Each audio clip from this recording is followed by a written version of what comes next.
So today we're talking about the law of attraction and positive and negative, which is what the bull pulled. And I was like, this is actually a really cool one because we can have a lot of conversation about, and especially you with your background, Bob Proctor. Yeah, lots of stuff. Obviously, he was a proponent of the law of attraction, but he also spoke to the other universal. Yeah, that's one of many. Yeah. And I think it's important that like we should talk about the law of attraction and how it works and talk about positive and negativity. But also I think it's important for people to get an understanding of all the universal laws because really they all work in unison together. So, I mean, we can start with, we go through each one and then we can just chat for sure. And see how, we apply them. Yeah. And the thing is, most people apply these laws without even realizing that they exist or that they're applying them. So having an understanding of these laws, they're like mathematical equations, where if you plug in the numbers, you get the results. It works like that. I remember when I was working back with Bob, he always talk about, it's like the law of like gravity, for example. And there's a law. Like, you ever see someone step off the side of a building and just stand there?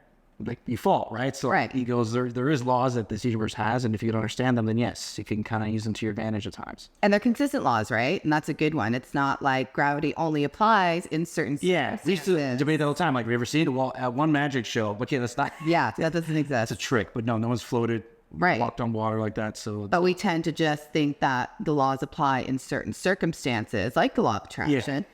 Ultimately, it's always in effect. The gravity's always in effect, right? So we can't just use that as an excuse for not taking accountability for what we're manifesting and attracting because the law is always in effect. So there's 12 universal laws, and we'll start with there's no actual chronological order here. Really, yeah. So the first one is the law of divine oneness, which is the idea that everything is connected in this universe. And I mean, that's an important one when we think of, everything going on in the world and our day-to-day. We think we're very isolated and that, nothing is interconnected. But ultimately, everything is connected. And I think a good example of that is, when you're around someone and you can sense their behavior, whether it's positive or negative, you can usually sense if someone's in a good mood or a bad mood. Yeah, right away. Like you have this like sixth sense or intuition. Like, I don't know about this person. All right. Like, how do you describe that, right? So that's exactly kind of what it is. Yeah, we're all interconnected. So whether we realize it or not, and that means that if we're all connected, how you choose to show up is going to have a profound effect universally because it's all connected. And so when people think they don't have meaning and purpose in this world, ultimately, you do have meaning and purpose because you are interconnected to every single other molecule in this universe, and how you choose to show up has kind of a ripple effect. Of course, because there's always, everyone around you obviously always say to me too, it's like, if you were to take everything down from the scale that is now, like this table or this phone or you and I, and you break it down in a microscope down to the very thing, you're going to see them all look the same, right? They're vibrating at a certain frequency, and that's why we're able to experience those things in different ways, in a nutshell. Yeah, which is cool to know because you often, again, think you're alone and you're isolated, but ultimately you have a profound connection to everything in this world.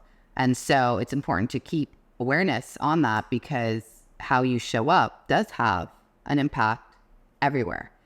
So the second... It leads right into the next one. Yeah, right into the next one, which is the law of vibration, right? And you said that when you break things down, I mean, I have 2 science degrees, and you understand science as well. And so when you break things down at the molecular level, we're all just vibrating atoms. That's all we are. And electrons and all the stuff that come with it. And so everything in this world vibrates, it's constantly in motion. Because it's in motion, it generates a vibration, a frequency. Yeah, nothing is idle. We used to say back in the seminars, it's like tuning into a radio station, right? So when you turn the dial, 103.5 is going to give you something different. 93.5 is going to give you something different. But when you turn the dial, you then tune into that frequency. And Bob used to talk about that in his seminars a lot. He had this diagram, it'd be like mine on this big PowerPoint presentation. He talk about money. He's like, let's just say you're making $30,000 a year. Well, you're on this frequency. Let's just say you're making $100,000 a year. You're on a different frequency for that. And so when he first met people, all the time he would ask them, like, what are you earning this year? And it wasn't him trying to be rude or anything. He wanted to know what level of vibration your brain is on so that he could talk to you at that level to help you bridge the gap to the next one and the next one and the next. Because it's all about having an awareness. Because what you did 5 years ago to earn your money has probably changed in the last 5 years. So you had to level up that vibration or that energy to then tune into that level of thinking. So that's kind of a big thing they used to push a lot. in the seminars about the law of vibration when it comes to tapping into the right frequencies for people. Well, that's it. If you're aware of your thought, your word, and your action, right, which each one vibe has a frequency, you can then, like you said, like tuning radio, you can tune into a different frequency where you can become more aware of, okay, I need to change my frequency to get to this goal. And if you're aware of, again, your thought, your word, and your action, then you can choose a different frequency. And we kind of talked about that when it came to emotions, where there's an emotional scale. And this is stuff that we can, I mean, you attach yourself to an EEG, you can see your brainwaves. So this is science, right? And actually, yes, everything actually has a frequency. And even gemstones, you know, there's certain ones that connect with certain elements and stuff because each one vibrates at a different frequency. So if you can become aware of your emotional state, and let's say you find yourself in a state of grief most often, right? That's at a certain frequency. And if you can take that tune and change it to a higher frequency, then you're now vibrating and you're sending out a different frequency that then kind of actually leads us into the next one, which is the law of attraction.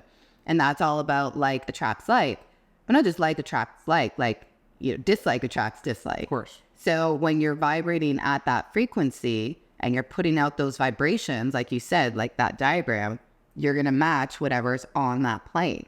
Of course. And especially with the law of attraction, when I worked with Bob, it was like his claim to fame in a little sense. Yeah. He was always a big guy, like also talking about that movie, The Secret, because he was a big part of that movie. And he told me, he goes, the problem with that movie, he goes, it was great. Don't get me wrong. It really opened up the world to thinking a lot differently about their lives. But the one thing that it didn't really do a good job of explaining the law of attraction, because most people think, like, if I just think about what I want, it's going to show up. And that's kind of what the movie kind of portrayed a bit.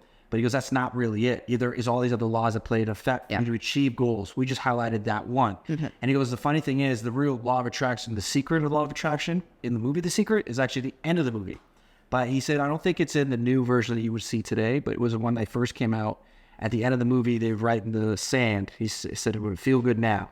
He goes, that's the secret of the secret. So if you feel good about what you're focusing on and you're doing the action steps, yes, that thing should eventually show up in some way, shape, or form.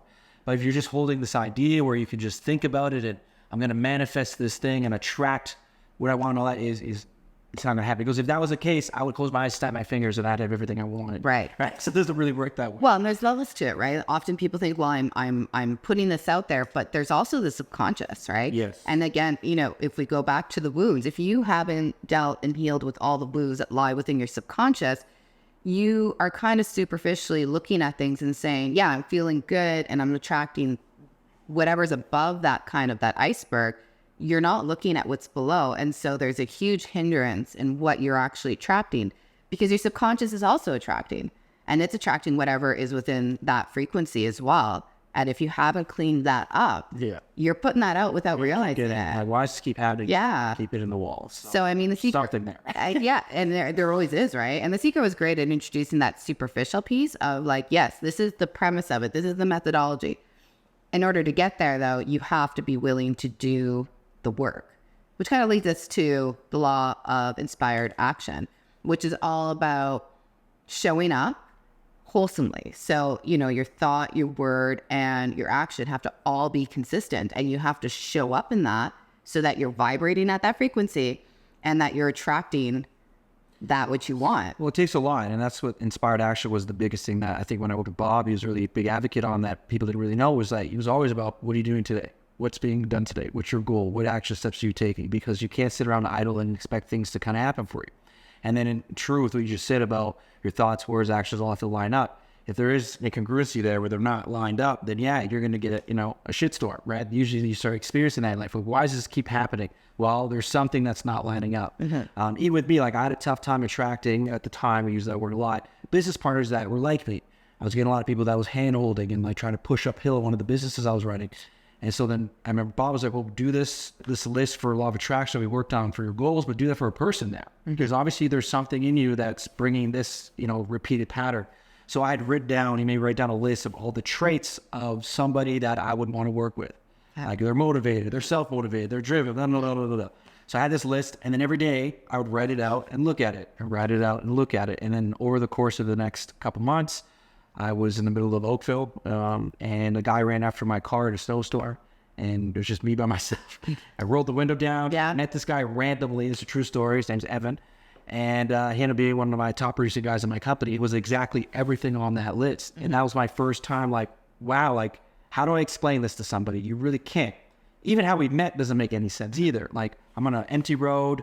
My GPS went out of my car. I was trying to fidget it, and there's no humans around, and somebody's running after me at that time. Like, that is a really far-fetched story if people hear it. And the funny thing about that is Evan, this person, has told some people in our city, like, about this. And I trained a lady in Oakville after this, years later. And we were talking about this. And she goes, you got to be kidding me. I go, what? She goes, I know Evan. I'm like, look, small world. And he told me this story, and I did not believe him because he was trying to talk to me about this. And then I met you. He's like, he's like, my hair's standing up. That's crazy. And I go, it's just one example of it. But there was a lot of things that led to that. It wasn't just, close my eyes. Yeah, no, and that actually speaks to like the laws we've just spoken to, right? Like how everything's interconnected and how you're vibrating. So you're bringing in all those pieces, right? And I mean, it's really important you can't, like Bob Proctor said to you, you can't just sit there and think it's just going to happen, right? Like yesterday, I was like, okay, I want to manifest new clients. Well, I didn't sit on my butt all day. What did I do? I went and created, some social media content. I started to actually have that inspired action and say, okay, well, I'm going to show up and be aligned with the thoughts that I'm putting out and actually physically show up and do the work to get that result. So you have to follow up with that action. You can't expect things. So everything you do, your thought, your word, your action, have to be consistent with that which you want to manifest. And that's, I think, how you get to that place where you start to create these or attract these interesting situations that you can't really describe. But ultimately, if you go back and say, okay, yeah, I did this, I did this, I did this, like there is a formula, right? I guess that brings us, it's interesting how these all kind of interconnect, obviously. The law of correspondence, which is literally your external is your mirror for what's going on internally. So as above, so below. It's all really a reflection. And if you sit there and you kind of dissect how you got to that point, you can find each step like a formula and say, no, this is an actual reflection of what's going in. So when people live those Groundhog Day moments and they're not sure why they're living it, it means, it's time to sit down and really look at, okay, what are the action steps you're taking to create your reality? Because your reality is a reflection of what's going on inside of you. Yeah. And we see other people all the time that are always very anxious or always running late. Those people always seem to have those problems, right? And I always laugh at them, and I don't let their energy affect me, but I tell them, you gotta sort your stuff out of it. Like, what do you mean? I'm like, well, in your brain, internally, you're probably feeling anxious, you're probably thinking about, I don't want to be late all the time. And then you come to see me, whether it be at the gym or online client, you're always frazzled and all over the place and all over the mat. And you tell me this person cut me off and my coworker held me late and all these reasons outside of you. When I sit there and then I giggle because I understand the stuff, I'm like, well, that's you. Right? But you can change your energy. You're going to be able to experience life a little differently. But it's tough for them to understand that. And so even with my branding, my logo, I didn't even tell you this. So like my messenger media company, the double M is that. It's an inverse M because I go up as above, so below. So to me, when things aren't showing up on the outside, I'm like, something I need to work on right now or change to get that desired result. So it's always in my face constantly. Well, it's in everyone's face, right? And that could be a great learning experience if you choose to see it that way, where if you're experiencing things that whether you like or dislike, it's a mirror of you can use that as a tool to say, hey, maybe it's time to check in to see what am I thinking, what am I saying, and how am I showing up? Because something needs to change, right? Definition of insanity. You keep doing things in the same way, you're going to get the same results. If you change how you're doing things, then you will get different results. It's a law of life, right? So I think the law of correspondence is really important to be used as a great teaching tool. Because if you don't like what you're experiencing, then look within. Can't stop for a second. Think, what am I doing? Yeah, even the people you're attracting. If you don't like who you're attracting into your life, that's a great lesson to say, okay, what are the aspects of myself that I need to change to attract, like you said, write down a list of the characteristics that you want to experience and embody them yourself. You have to be them. That's the secret. Like people make a list of like, I'd love to have someone like this. I'm like, but you're nothing on that list. Well, are you? Yeah. I'm never going to find that, no? Right? Yeah. So you need to embody that. You have to get on that frequency. And the only way to get on that frequency is to be that frequency. And if you're not going to be that frequency, then you can't be surprised that you're attracting whatever frequency you're putting out. So the next one is the law of perpetual transmutation, which to me is like a little scientific, and I enjoy that because it's all about energy can't be created or destroyed. It can only be transferred from one form to another. And so that changes everything. That's the whole alchemy and the alchemist, where you can, turn metal into gold. It's really about focusing your energy and changing whatever that paradigm is and knowing you're in control of that. And again, knowing that energy can't just disappear. Energy is always there somewhere. Yeah. And it's like, it does it, like if you fill the glass with ice and water, the ice melts, the same quantity is there, right? So when you look at energy, it's the energy we have is the energy we have. How we direct it is up to us. And I went through the various aspects of my life in a negative and positive way. I remember when I was a younger kid, I used to get migraines all the time. I didn't understand it. When I was getting bullied, and instead of responding, I would just take it in. And then when I worked for Bob, he used to always say, stop pushing that shit down. You're going to have stomach problems. I'm like, what are you talking about? He goes, you had a problem today, and you sat around here, and you didn't say anything. You actually gave him 5. I could see like bottling up. He's like, energy needs to be expressed. You need to find a way to release that in a positive way. So that's when he was like, just journal about it, or, go for a walk or exercise. Find a way to move the energy through you instead of just try to compact it down the energy, because it's going to lead to things like migraines and headaches and, lots of other health implications as well. So I'm like, man, it's crazy, but it's true. It is true. So you have this energy. So it's up to you. How do you channel it, right? And that's why working out and doing certain things are good for you, where you can't just ignore it, because it starts to, you suppress it, and it starts to become oppressed energy where it's going to implode because the energy doesn't disappear. No. It's always there. It's just how you decide to channel it. And that's a really important one, because then it gives people the empowerment of knowing, okay, I've got this glass of water. What do I do with it? How do I disperse it properly? You know what I mean? So it really, if you have so much energy in your day, then you start to think of, okay, I know I'm a very energetic person, so how am I going to channel this energy in a healthy way? Because not just disappear. No. You don't want to channel it in a negative way where you're, getting mad at people and putting it out in ways that aren't healthy. People do that in different ways, whether it's eating or the way they treat people or certain things. So you really have to manage the quantity of emotion or energy you have. Because if not, that leads into our next point of, cause and effect. I know, this is great. I didn't write these in any order either. Yeah, that's exactly what we just said. Yeah, and the cause and effect is like, things don't just happen. There's always a cause and an effect. There's a consequence to every action, thought, word. Every piece of energy has... I use this all the time with my fitness clients, and I like to brain a bit on this. And I'm like, how did we meet? And they're like, what are you talking about? Like, I came to the gym, or I called in, or I emailed it. I said, no, before that. Like, what brought you here? And they have to really think about it. Then they go, I had an idea, a thought. And I want to see where that starting point is for, because it's interesting. Like, some people have it, and it happens in like a month, they show up at the gym. Some people, they think about it for a very long time. And that's where I go to tell them, like, you've thought about it time and time again. You're starting to visualize it, think about it. Then you're like, I'm going to take some inspired action. Then you're going to do the work. And then eventually, now here you are in front of me. But you can't really explain that, though, right? Until it happens. You have to kind of look back at it all. But it all stems from that very first idea. Like, I'm going to make a decision to do something different and think outside of what you normally are used to, accustomed to. And then you start experiencing those things in life.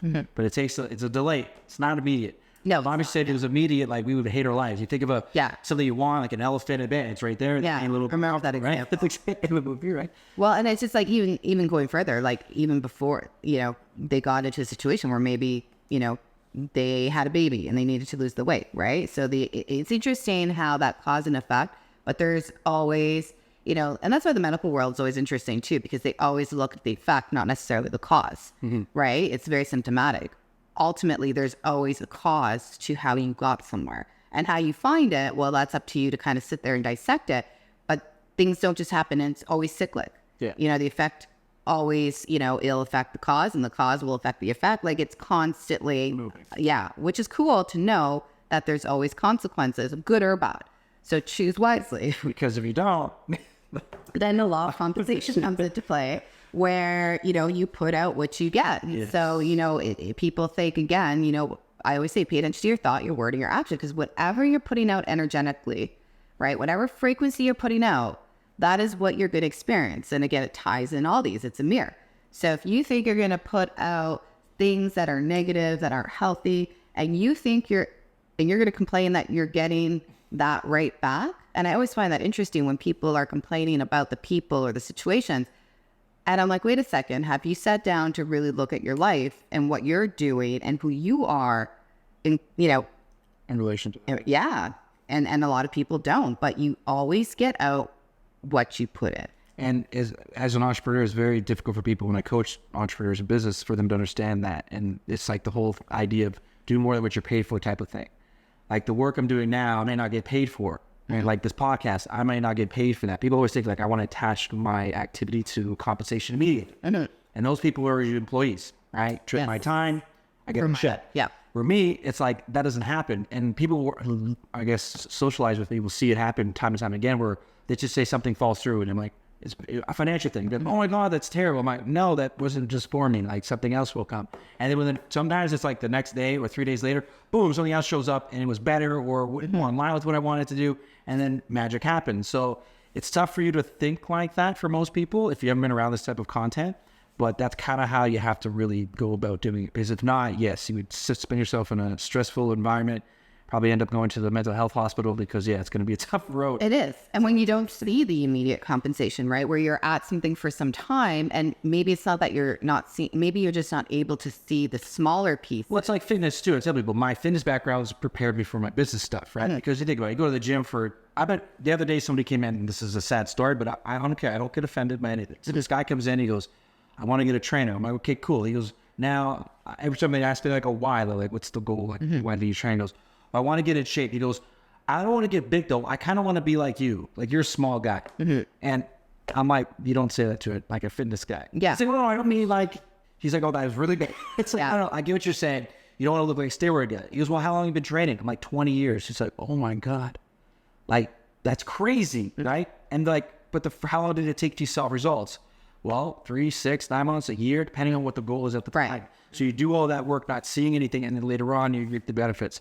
Well, if that's a law, which we know, and in your body, well, that's also for everything else. And that's how I finally figured out how to change my thinking about business stuff when it comes to highs and lows of different areas of my life. Well, you have to trust it. And that's the hard part. And you have to trust that what you're putting out, like you said, like if you're following a plan, you have a goal, you don't know how long it's going to take to get there. No. Sometimes it's a little faster than usual, but it's science. It's like 2 + 2 = 4. So if you're putting in those numbers and that time and that energy, you will get the result. And you have to trust that process. You have to trust it. You have to have that blind faith. You do, because you will always be compensated. And again, you may not know when. However, you know it will happen, right? It always will. There's a streamer I was watching yesterday on TikTok, and he was crying because he just hit 5 million, I guess, whatever you want to call it. And he was crying, screaming on it. He goes, for 1 year, I was doing this daily, 5 hours a day, and only one person watched my videos. Now look at it. And he goes, no, that one person was for that whole year that nobody cared about my stuff was my dad. I was just going to say, it was his parents. Yeah. He's like, my dad was my only fan for the whole year, and I just kept doing it. My dad won't let me quit.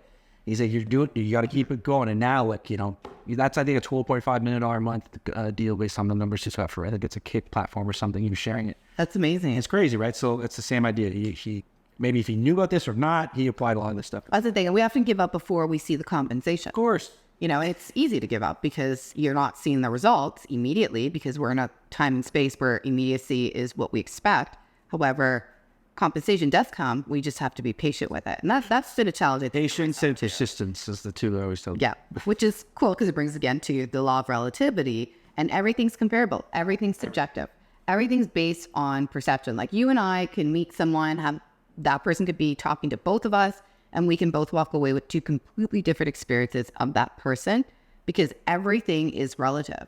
Like if you have like 3 different pens or 3 different objects, you put them singularly, they just are. Yes. You put them next to another object, it's like, oh, now that one's either bigger or smaller and everything's comparable, right? And that's what life is. You can use your life as a comparable means, not to judge, to study yourself and who you want to be. And everyone's got a different filter for that. Like when I used to run my seminars in Toronto, I used to open a seminar kind of on that topic and idea. And what I'd do was I'd be all polished up with a nice little suit. I'd look for like someone that's a sweet old lady. And this is really bad, but I was like, I have to do this because it's funny to me. So I'd walk up and I'd introduce myself, and the person obviously would share their name with me and would say, Cheryl. I'm like, well, Cheryl, really nice to meet you. It's just nice to meet you too, Chris. This is your first seminar? Yeah, first time I came to see you talk. I'm like, oh, that's great. He said, by the way, fuck you. And I'd give her the middle finger and I'd right to her face. Mm-hmm. And then she obviously was not expecting that. And then I say, pause before everyone yells at me. And then say, it's okay, now put your hands up. We're going to do a little poll here. How many people were offended by what I just did? Hands went up. How many people are like laughing because they thought that was hysterical? Hands went up. How many people are now looking to the person left or right of you and saying, what did I just miss? Right? And how many people are just confused of why I just did that? And then, and I said, okay, at the end of that, I go, okay, now it's funny. All of you people in this room, put your hand up for a different thing, but we all got exposed to the same stimulus. Why is that?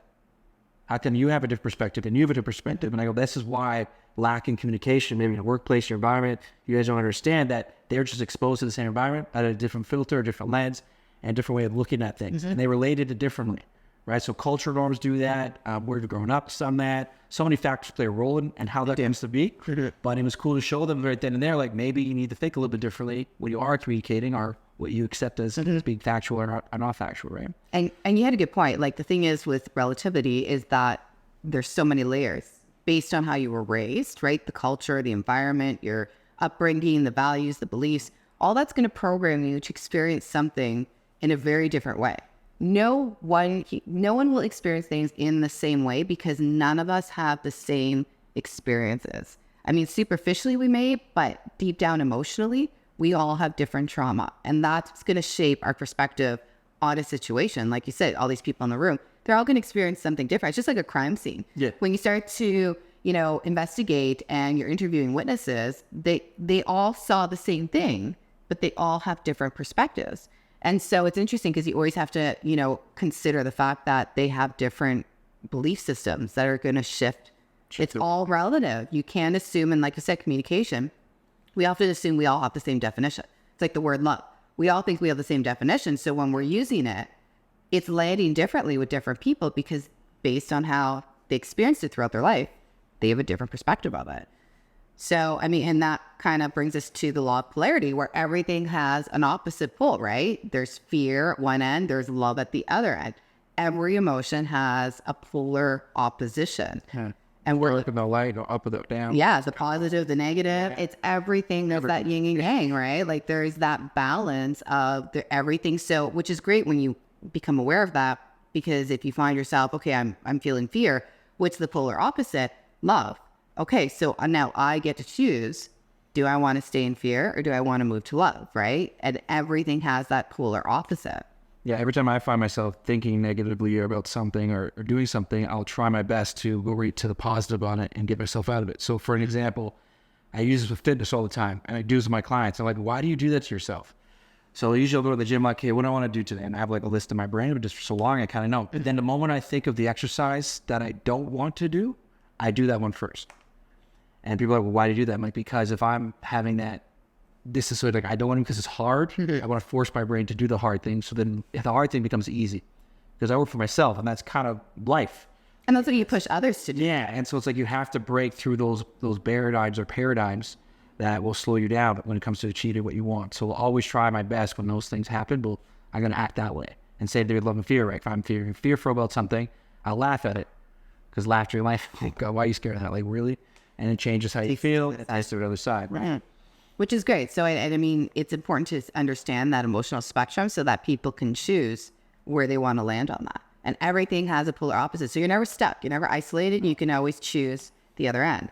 And so that's, the law of rhythm. There's cycles, ebbs and flows in life, like the seasons. You may not like winter. You can't stop it. You have to let it take its cycle. It's kind of like even when we get sick. It sucks if you have a virus. However, it's got a life cycle. It ebbs and flows like everything. So you just have to let it take its course and eventually it will end. And another cycle of something will begin. And it's like you said, the season. My mentor used to always say to me, winter doesn't follow winter. We know that there's seasons. Well, this year, maybe a little different. Spring follows spring. Because the weather was kind of warm. This one, maybe this year a little different. Yeah. It snowed a bit, but, it wasn't a regular winter. So sometimes we're going to stop. But even in business, people think like, I'm always going to have a high. And you have to learn that, no, there's going to be seasons where you have a peak. Now it's just like anything. Nothing is linear. Yep. The loss is not, stock market's not, the weather's not. So if you learn to look around you and see all things that we deal with on a day-to-day basis, you see that rhythm and flow, nothing shoots up to the sky. Or if it does, it crashes pretty quickly right after that. Well, and that's it. Like everything has, and just like when you look at energy and frequencies, there's wavelengths, and wavelengths are caused when there's that high and low, right? So everything right down to the molecular level has that ebb and flow and that cyclic orientation. So if you don't like something, find something that you do like because you know that the next season's coming. So let it run its course and then you'll get to where you need to be. And so if we can kind of accept that and understand that everything runs its course, everything's got a cycle, it ends, Plant your seed and wait for the harvest. That's right. And so the last one is the law of gender. And this isn't referred to any kind of, sexual gender. It refers to the energetic gender of masculine and feminine, and how it's important to understand those different energies so that you can start to harness them and appreciate them and have an equal balance in certain aspects, right? There's certain times you need to have a bit of both, right? And that's where I think a lot of relationships, we talked about the off camera before, about energy being, if both partners are very masculine energy, they tend to butt heads a lot. Somebody's going to have to be what's called behavioral flexibility and become a little bit more feminine in that. Now, if it's a guy and female relationship and the female's not willing to do that, or the guy does that, that really throws sometimes the energy off. Or the female male, and I look at this guy like he's a little bitch, like he's not really doing what I want him to do. Compared to when we first met, he was that masculine guy for me. Right. So it can role reversals like that flip from time to time, but you have to find that right balance. You do. And appreciate it, right? Like I know that I have certain, more masculine energy in certain aspects, right? And parenting is a big one. So it's knowing that you need to balance that off. And it's not, throwing shame or wronging anyone who doesn't show up in that space. It's just knowing this is the energy I bring in this space. So knowing how to match that and how to navigate it is what's going to create a healthy situation. And so, like you said, when it's off balance, and when people aren't aware of that, they get into relationships, there's an off balance and you can hold a lot of resentment. However, it's up to you to become aware of what energy you assume in certain aspects. I have a lot of feminine energy too, but how I channel that in different avenues of my life, it changes. Right? Different roles require me to kind of create a different concoction of those energies to show up in a way that I feel comfortable. So it's really about understanding that harmony, because that's what it's really about, is creating a good balance for yourself in certain environments so you can show up in a healthy way. So, those are the 12 laws, and they all connect. And if we can become more aware of these 12 laws, I think we can show up in ways that we have more, it's more genuine, it's more authentic. I think all these laws kind of get you, if you really study them. There's a great book called Working with the Law by, I think it's Hull's the last name. I think Bob recommended it to me. I couldn't get a physical copy, so I only have it on my phone. And it breaks down these in chapters, each one. And when I went through it, I'd read it every couple months.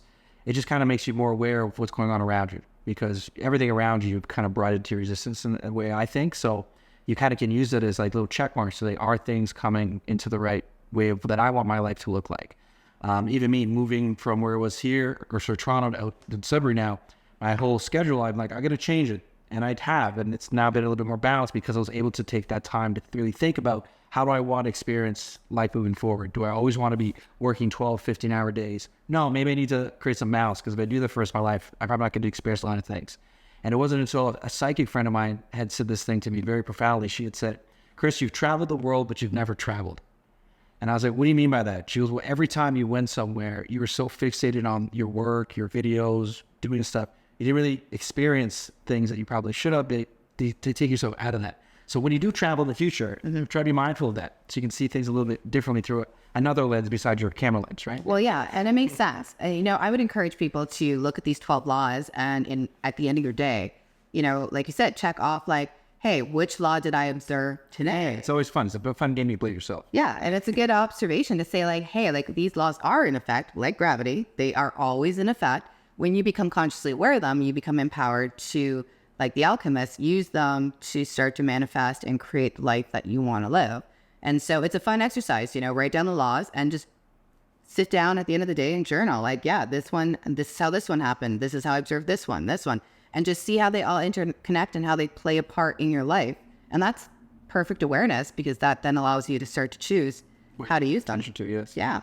So I don't know, this was a great one. I hope you guys enjoyed it too.